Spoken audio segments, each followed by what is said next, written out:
के साथ इंसान के से कोई गलती हो जाती है, अगर उस पर उसकी गिरफ्त होती है तो वो इंसान को संवरने का मौका अल्लाह ताला की तरफ से मिलता है कि इंसान इससे संवर जाए, इंसान इससे ठीक है नहीं जी नसीहत हासिल करे। एक होता है इबरत हासिल करना, एक होता है नसीहत हासिल करना। इबरत और है, नसीहत और है। आज के मुख्तसर वक्त में नजराना अकीदत औलिया अल्लाह पेश करने की सआदत हासिल करूँगा कि अल्लाह ताला ने अपने औलिया को, अपने वलियों को क्या दराजात और क्या अज़मतें शान अता फ़रमाई हैं। और ये सफ़र का महीना जो शुरू है, इसके अंदर कई लोगों के मुख्तलिफ़ अक़ायद और मुख्तलिफ़ सोचो विचार रखने वाले लोग इस महीने को किस नज़र से देखते हैं और हदीस पाक के अंदर अल्लाह ताला के नबी अलैहिस्सलातु वस्सलाम ने उन लोगों के लिए क्या हुक्म फरमाया। सबसे पहली बात यह है कि ये सफ़रुल मुज़फ़्फ़र का महीना, जिसे लोग मनहूस समझते हैं और कहते हैं, उनका ख़्याल ये है कि बिलखुसूस इस सफ़र के 13 दिन, जिसे 13 तेज़ी का नाम दिया जाता है, 13 दिन पहले जो हैं, अव्वल के 13 दिन ये मनहूस हैं। इसके अंदर लोगों की अजीब से अकायद नज़र आते हैं, अजीब सी सोचो विचार नज़र आती है। कोई तो कहता है कि इस महीने के अंदर शादी ब्याह करना, निकाह करना, किसी के साथ लेन देन करना, ख़रीदो फ़रोख्त करना और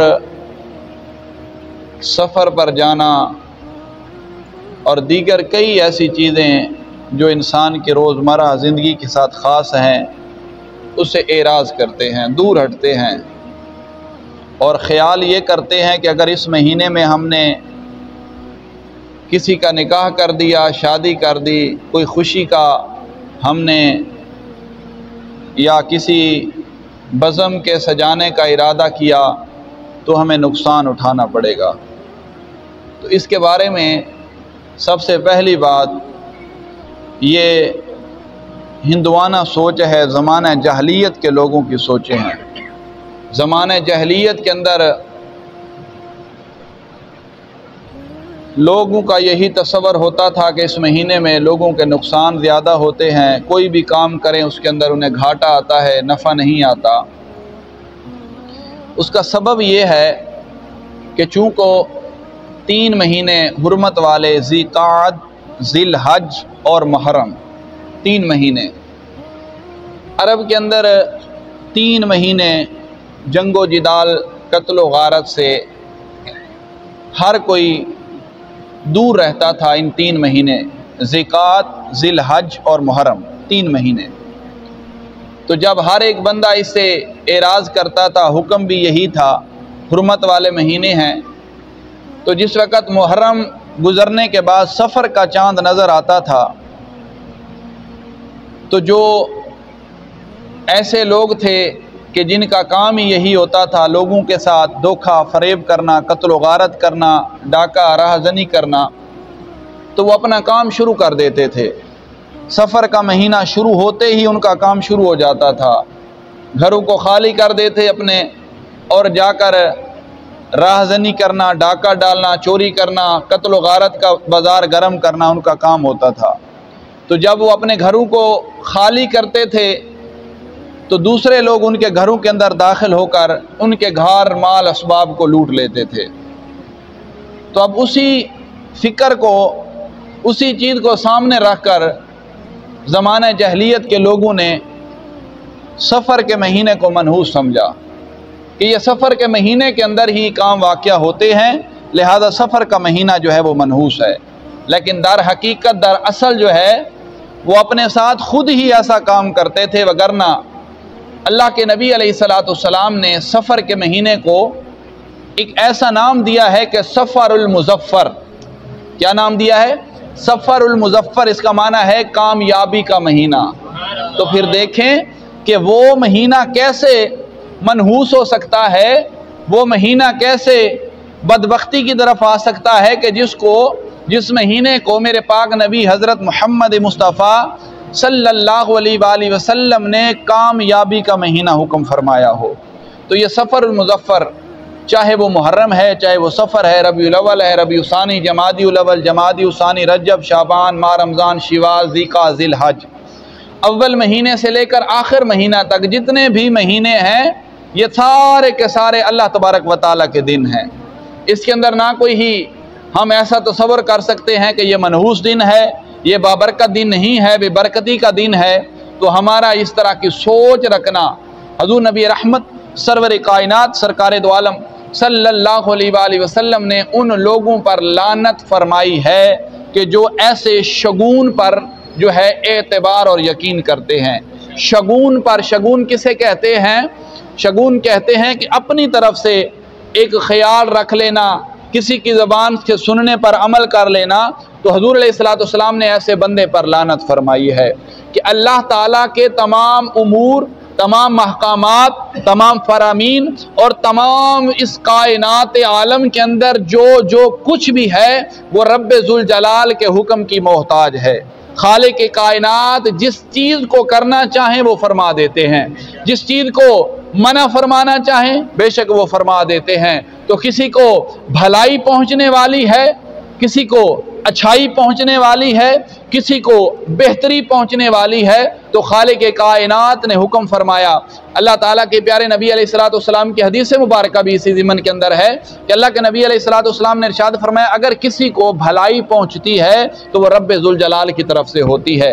अगर किसी को मुसीबत और परेशानी और दुख पहुँचता है तो वो उसके अपने नफ्स की वजह से होता है, क्योंकि वो जो कुछ कर रहा होता है उसको उसका खुमियाजा भुगतना पड़ता है। तो बाज़ उमूर, बाज़ अहकामात, बाज़ अमल जो ऐसे होते हैं जो इंसान बज़ाहिरी तौर पर ऐसे कर रहा होता है कि जिसके अंदर अल्लाह और उसके पाक नबी की नाराज़गी होती है, रजामंदी नहीं होती, तो फिर उसका नतीजा क्या निकलता है? उसका नतीजा ये निकलता है कि उसको दुख और परेशानियां घेर लेती हैं। तो अल्लाह के नबी अलैहिस्सलाम ने इरशाद फरमाया कि अगर तुम्हें कोई दुख और परेशानियां घेर लें तो तुम अपने आमाल पर गौर करो कि तुमसे ऐसा कौन सा गलत काम और गुनाह हुआ है जिसके सबब जो है तुम्हें अल्लाह ताला ने इस मुसीबत के अंदर गिरफ्तार किया है। और ये बात भी वाज़े और बिल्कुल वाज़े बात है कि अल्लाह तबारक व तआला जिसके साथ भलाई का इरादा चाहता है अल्लाह ताला, वगरना देखे हैं आपने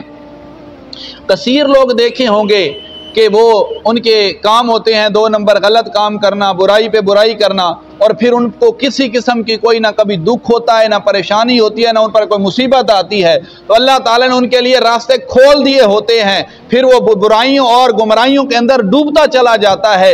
लेकिन अगर किसी के साथ इंसान के से कोई गलती हो जाती है, अगर उस पर उसकी गिरफ्त होती है, तो वो इंसान को संवरने का मौका अल्लाह ताला की तरफ से मिलता है कि इंसान इससे संवर जाए, इंसान इससे, ठीक है कि जी, नसीहत हासिल करे। एक होता है इबरत हासिल करना, एक होता है नसीहत हासिल करना।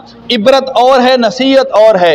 इबरत यह है कि हमने कोई ऐसी चीज़ देख ली, ऐसी चीज़ सुन ली, मिसाल के तौर पर किसी की जवानी के अंदर डेथ हो जाती है, कोई जवानी के अंदर फौत हो जाता है, और हम सुन लेते हैं कि यार फलां नौजवान शहीद हो गया, फौत हो गया, मर गया, फलां को ये हुआ, या कोई ऐसी खबर सुन लेते हैं कि जो इंसान को चौंका देती है। बिल्कुल इंसान एक बार तो सकते में आ जाता है, एक बार हैरत ज़दा हो जाता है। तो अल्लाह के नबी अलैहिस्सलाम ने इरशाद फरमाया कि तुमने उस काम से, उस नौजवान के मरने पर, उस परेशानी के लायक होने पर जो है इबरत हासिल नहीं करनी। इबरत इसे कहते हैं कि दुख के ऊपर, परेशानी के ऊपर, किसी खबर के ऊपर इंसान को कुछ वक्त के लिए मलाल होता है, कुछ वक्त के लिए वो परेशान होता है, कुछ वक्त के लिए उसे झटका लगता है, फिर जिस वक्त वो वक्त गुजर जाता है, वो घड़ियां गुजर जाती हैं, तो फिर इंसान वैसे का वैसे हो जाता है।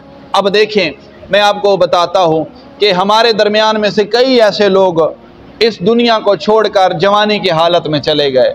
कई वाक़यात हम देखते हैं, हम उन नौजवानों के, उन लोगों के, ठीक है ना जी, हम गुस्ल भी खुद दे रहे होते हैं, उनको कफन भी खुद पहना रहे होते हैं, फिर उनकी जनाजा भी खुद ही पढ़ रहे होते हैं और फिर उनकी तदफीन भी खुद ही कर रहे होते हैं। तो उस दौर के अंदर, उस वक्त के अंदर, उस टाइम पीरियड के अंदर इंसान को, ठीक है, इबरत हासिल होती है, इबरत हासिल।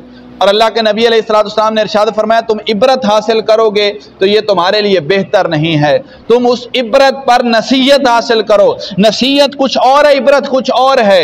नसीहत ये है कि तुम्हारी जिंदगी उस चीज़ को देखकर बदल होनी चाहिए, उस काम को देखकर बदल जानी चाहिए कि ये काम हुआ है कि ये मेरे साथ भी होने वाला है।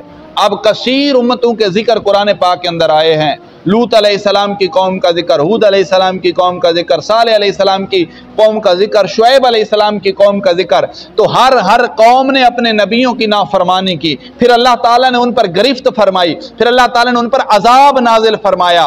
तो आज हम उनको पढ़ते हैं, उन वाक़यात को कुरान पाक खोलकर हम उन वाक़यात को पढ़ते हैं, लेकिन उन वाक़यात को पढ़ने के बाद हम थोड़ी सी देर के लिए उस पर इबरत करते हैं, थोड़ी सी, ओए होए ऐसे हुआ, ये हुआ, वो हुआ। तो ये इबरत हासिल करना है। खालिक कायनात फरमा रहा है, तुम अगर ये वाक़यात पढ़ रहे हैं तो तुम्हारे लिए ही बयान किए गए हैं, ताकि तुम इन वाक़यात को पढ़ने के बाद, तुम इन वाक़यात को सुनने के बाद इस पर नसीहत हासिल करो, तुम्हारी ज़िंदगी बदल जानी चाहिए। आज हम पढ़ते हैं कुरान पाक के अंदर हज़रत शुएब अलैहिस्सलाम की कौम का जिक्र है। हज़रत शुएब अलैहिस्सलाम की कौम को अल्लाह ताला ने गिरफ्त फरमाई, उन पर अजाब नाजिल क्यों फरमाया? इसकी वजह क्या थी बताएं, आपने भी पढ़ा होगा। इसकी वजह क्या थी? हज़रत शुएब अलैहिस्सलाम की कौम जो थी वो नाप तोल के अंदर कमी करती थी। क्या करती थी? नाप तोल के अंदर कमी करती थी। अल्लाह ताला ने उनके गिरफ्त फरमाई। तो आज हम देखें, उसको हम पढ़ते हैं कुछ देर के लिए, चाहे हम तिजारत के साथ ताल्लुक़ रखते हैं या नहीं रखते, किसी भी शोबे के साथ रिलेटेड हैं, हम उन वाक़यात को पढ़ते हैं, हम उन पर गौर करते हैं। जब उन पर अजाब नाजिल हुआ, जब ये बातें पढ़ते हैं तो हम चौंक जाते हैं, हम उससे इबरत हासिल करते हैं। लेकिन वो इबरत हासिल करना हमारे उसी वक्त तक खास होता है, उसी टाइम पीरियड तक मखसूस होता है, उसी वक्त तक खास होता है। इबरत हासिल की है, ये ऐसे इन्होंने किया तो इनके साथ ऐसे हुआ। फिर हम जब उस जगह से उठकर कहीं और जाते हैं, कुछ देर गुजरने के बाद हमारा मामूल भी वही शुरू हो जाता है, फिर वही नाप तोल के अंदर कमी करना शुरू कर दी जाती है, फिर वही धोखाधड़ी शुरू कर दी जाती है। तो वो हमने उस बात को पढ़ने पर, उन वाक़यात को पढ़ने और सुनने के बाद हमने उस पर इबरत तो जरूर हासिल की, लेकिन उसे नसीहत हासिल नहीं की। नसीहत हम हासिल करते तो उन वाक़यात को सुनने और पढ़ने के बाद हमारी जिंदगी बदल जाती। अगर हम नाप तोल की कमी कर रहे होते तो हमें वो पढ़कर हमारे दिलो दिमाग के अंदर वो बात घर कर जाती कि अगर आज हम भी नाप तोल की कमी करेंगे, दूसरों के साथ धोखाधड़ी करेंगे, तो फिर हमारे साथ भी वही मामला ना हो जाए। अल्लाह ताला का डर, अल्लाह ताला का खौफ, खशियत इलाही के अंदर हम इस तरह, ठीक है ना जी, चौंक जाएं।